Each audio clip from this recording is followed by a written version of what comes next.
I've been reading a lot of manga and light novels and watching a lot of anime for a while now. And something I'm always on the look for is the type of story that gets you completely immersed to the point where you feel that like chest pain and you're almost on the verge of crying. I know it sounds stupid, but that's my favorite type of writing. The type of writing that all you do is while you're watching is think about the character. Like you can literally feel it just off the visuals, the audios, the even just through the text. You can fully feel it somehow. And I know I've talked about this in the past before, but this type of writing is just beautiful. In one of these stories, which surprisingly going into it, I didn't expect it at all, and it really caught me off guard, was A Silent Voice. Man, I did not know the roller coaster I was going into when I first purchased this manga, but man, it is one hell of a ride. To be honest, going into it, I didn't really know what to expect. I didn't do much research on it. I just knew it was one of those great movies, one of the greatest manga of all time. And I was honestly feeling kind of like a wholesome vibe, weird enough. So I decided, let's read the wholesome story about the deaf girl. I don't know, I really didn't know anything about it going into it, and it just caught me so off guard. And something I give a lot of respect to in writing is making a good character. Like, it's hard enough to make a normal character good. Like, fill them out, make them feel like an actual person. But I have never in my life seen a better character written than Shoko. And this girl is disabled. Like, it was some of the most amazing writing I've seen ever.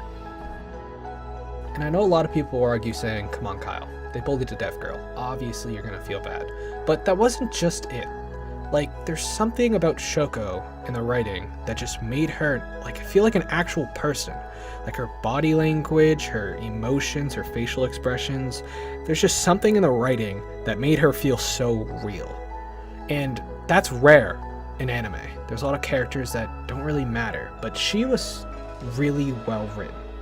But that's not the only reason why this is such a good movie and manga. And another thing that's pretty obvious if you've been watching is the animation of this is actually really good. Like, I know it's a movie, most movies are well animated, but it's really, really good. And not only that, there was some themes in the manga. Like, when I was reading the manga, they put X's over the character's face. It's kind of like a metaphor for social anxiety for the main character. And they did that in the movie really well done.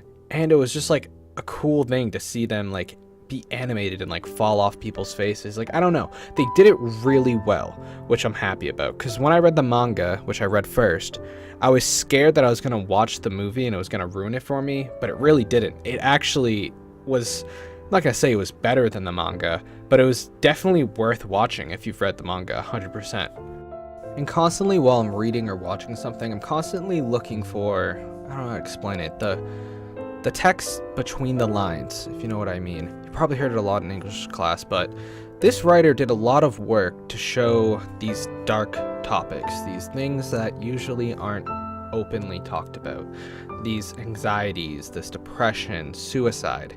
She put a lot of work into making it not just for plot, but to actually open the reality of the situation, which I found really good. And it's really hard to explain it. It's more something once you watch it or read it, you'll experience it. But by now, if you haven't watched or read this, if you read manga or watch movies, go watch this right now. I don't want to go too much more in depth on what I think, because I feel like this is something you can really experience yourself. So go watch this. Thank you all for watching, and I'll see you guys next time.